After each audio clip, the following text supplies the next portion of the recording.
കള്ളാടി മണ്ണിടിച്ചിൽ ദുരന്തത്തിൽ വിദഗ്ധ സമിതിയുടെ പരിശോധന പൂർത്തിയായി. എല്ലാ വാദങ്ങളും പരിഗണിച്ച് നിഗമനത്തിൽ എത്തിച്ചേരുമെന്ന് സംഘത്തലവൻ ഡോക്ടർ CP രാജേന്ദ്രൻ. കരാർ കമ്പനിക്ക് പറയാനുള്ള കാര്യങ്ങളാണ് കേട്ടതെന്നും പരിസ്ഥിതി ആഘാത പഠനം ഉൾപ്പെടെ പരിശോധനയ്ക്ക് വിധേയമാക്കുമെന്നും CP രാജേന്ദ്രൻ പറഞ്ഞു. ജോഷില ചേരുകയാണ്. ജോഷില, വിശദാംശങ്ങൾ. ഷമി, കള്ളാടി മണ്ണിടിച്ചിൽ ദുരന്തവുമായി ബന്ധപ്പെട്ട് സർക്കാർ വിദഗ്ധ സമിതിയാണ് ഇന്ന് പരിശോധനയ്ക്കായി എത്തിയത്. എല്ലാ വാദങ്ങളും പരിഗണിച്ച് നിഗമനത്തിൽ എത്തിച്ചേരുമെന്നാണ് സംഘത്തലവൻ ഡോക്ടർ CP രാജേന്ദ്രൻ പരിശോധനയ്ക്ക് ശേഷം അറിയിച്ചിരിക്കുന്നത്. ഇന്ന് കരാർ കമ്പനിക്ക് പറയാനുള്ള കാര്യങ്ങളാണ് കേട്ടിരിക്കുന്നത്. വേഗത്തിൽ ഇക്കാര്യങ്ങൾ നിഗമനത്തിലെത്താനാകില്ലെന്നും അദ്ദേഹം പറയുകയുണ്ടായി.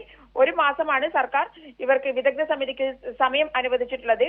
പുഴയിലെ മാലിന്യം നീക്കേണ്ടത് സംബന്ധിച്ച തീരുമാനമെടുക്കേണ്ടത് ജില്ലാ ഭരണകൂടമാണെന്നും അദ്ദേഹം പറയുകയുണ്ടായി. സമഗ്ര പഠനത്തിന് ശേഷം മാത്രമേ റിപ്പോർട്ട് കൈമാറൂ. അശാസ്ത്രീയമായ നിർമ്മാണമാണ് നടന്നതെങ്കിൽ പരിശോധന വേണമെന്നും പരിസ്ഥിതി ആഘാത പഠനം ഉൾപ്പെടെ പരിശോധനയ്ക്ക് വിധേയമാക്കുമെന്നും അദ്ദേഹം മാധ്യമങ്ങളോട് പറയുകയുണ്ടായി. ഷമി, ജോഷിലയാണ് വിവരങ്ങൾ നൽകിയത്.